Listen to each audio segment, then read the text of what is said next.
bahwasanya kebenaran itu melazimkan kita ini harus menghadapi sebuah permusuhan yang harus kita hadapi, karena keimanan itu salah satu konsekuensi dari keimanan itu ada konsep permusuhan antara kebenaran dan kebatilan. Ini merupakan sebuah konsep yang ada. Makanya kalau kemudian kita membaca pada halaman yang pertama, kita mendapati di dalam buku ini disebutkan satu ayat pada surat Al-Hijr ayat yang ke-39. Allah berfirman, qala rabbi bima aqwaitani la'uzayyinanna lahum fil ardi wa lughwiyannahum ajmain. Makanya Allah kemudian berfirman pada surat Al-Hijr ayat yang ke-39. Wahai Rabbku, ini merupakan perkataan syaitan dan iblis ketika telah ditetapkan sesat oleh Allah Subhanahu wa taala. Wahai Rabbku, karena engkau telah memutuskan aku sesat, maka aku akan menjadikan setiap perbuatan yang mereka lakukan itu pada perbuatan maksiat itu menjadi baik di hadapan manusia. Ini ikrarnya setan. Ini merupakan deklarasi dari setan. Ketika setan itu dikatakan dan ditetapkan sesat oleh Allah, maka setan berikrar, saya akan menjadikan manusia ketika melakukan kemaksiatan memandangnya itu adalah perbuatan yang baik. Wala ughwiyannahum ajmain, dan saya akan membuat mereka tersesat semuanya dari jalanmu yang lurus. Berarti kalau kita merenungkan ayat ini, para ahli tafsir itu berkata ketika mereka mengomentari surat Al-Hijr ayat yang ke-39, berarti setan itu sudah memproklamirkan permusuhan kepada orang yang beriman semenjak dia menolak untuk bersujud kepada Adam, dan semenjak dia mendapatkan vonis dari Allah dengan kata sesat disebabkan dia menolak perintahnya Allah untuk bersujud kepada Adam. Dan ikrar ini betul-betul disadari oleh iblis. Ikrar ini betul-betul difahami oleh iblis ketika mengucapkan ini. Bukan di hadapan manusia, bukan di hadapan malaikat, tetapi di hadapan Allah langsung.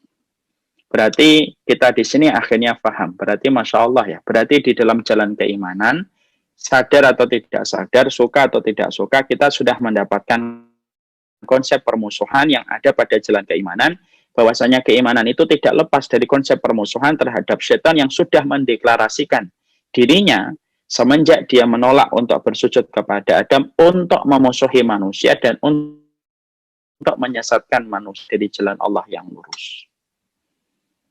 Ini merupakan sebuah konsekuensi. Dan inilah yang kita harus mengerti. Karena banyak orang muslim itu tidak menyadari tentang hakikatus sirah. Banyak orang muslim itu tidak menyadari tentang hakikat konsep permusuhan yang ada di dalam Islam. Bahwasanya Islam itu sudah mendapatkan permusuhan dari syaitan. Semenjak syaitan itu dikeluarkan dari bumi, semenjak manusia belum diciptakan kecuali adalah Adam dan Hawa, maka semenjak saat itu syaitan sudah memproklamirkan permusuhan dan syaitan tidak pernah bermain-main dengan apa yang dia proklamirkan di hadapan Allah, dan Allah abadikan itu di dalam Al-Quran untuk menjadi sebuah referensi bagi kehidupan orang yang beriman. Beriman kan pernah lepas dari haqi sirah. Itu konsep permusuhan yang ada di dalam keimanan. Makanya kemudian betul-betul menepati proklamasi yang dia ucapkan di hadapan Allah. Dia setelah diturunkan dari surga sampai membangun kerajaannya di atas air, maka syaitan berusaha kasak kusuk bagaimana bisa menjatuhkan Adam dari surga sebagaimana dia dijatuhkan dari surga oleh Allah. Dan itu betul-betul dilakukan oleh iblis. Proyek pertamanya kepada Nabi Adam betul-betul membuat Nabi Adam khilaf sedang memakan satu perkara yang diharamkan oleh Allah untuk menunjukkan kepada kita. Berarti setan tidak pernah bermain-main di dalam deklarasi yang dia ucapkan.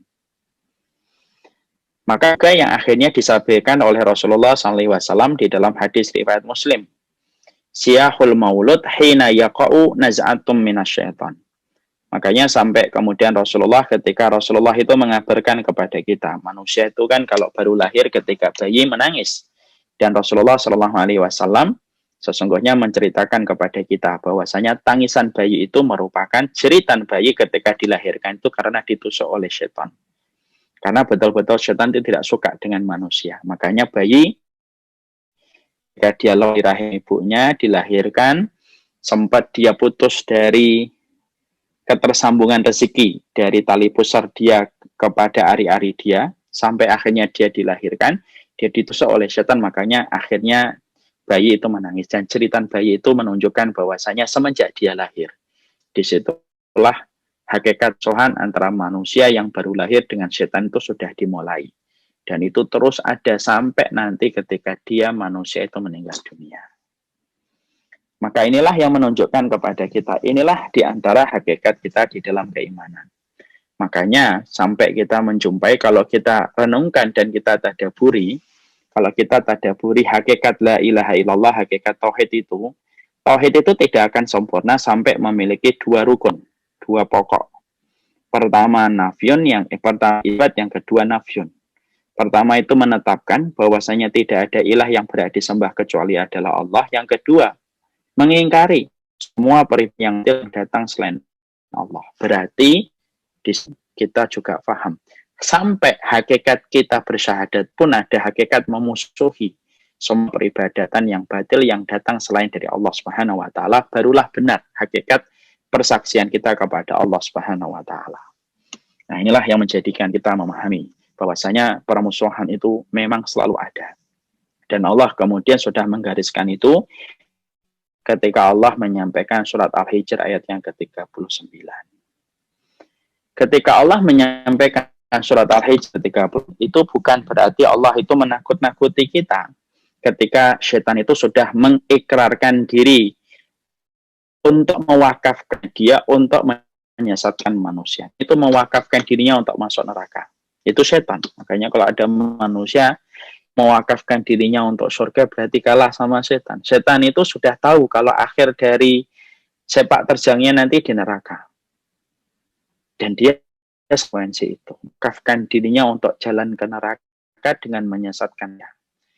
Allah ketika menyampaikan surat ayat yang ke-39 ini, bukan berarti Allah itu menakut-nakuti kita. Tidak.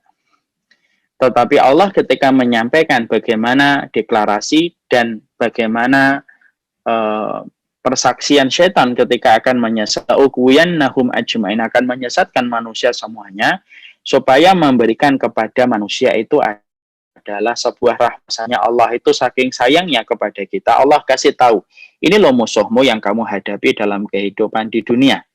Dan orang yang beruntung di dalam peperangan itu adalah orang yang tahu tentang musuhnya, kan? Makanya fungsi mata-mata di dalam peperangan itu untuk mengetahui apa yang dilakukan oleh musuh. Sepak terjangnya, berapa jumlah tentaranya, bagaimana persenjataannya, dan strateginya. Itu fungsinya mata-mata. Dan Allah itu tidak perlu menjadikan manusia itu susah payah untuk menggaji mata-mata supaya ngelihat apa yang dilakukan setan. Karena itu sejatinya tidak bisa.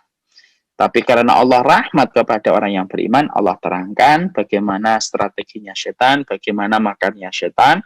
Allah sampaikan detail di dalam Al-Quran, kalau nanti kita baca, detail pula di dalam hadis, supaya setiap orang yang beriman itu tahu, hidup dalam keimanan itu adalah perlombaan untuk mengalahkan setan dan seluruh strategi yang dimiliki olehnya. Makanya hidup itu kayak perlombaan. Ya. Perlombaan kita untuk mengalahkan setan.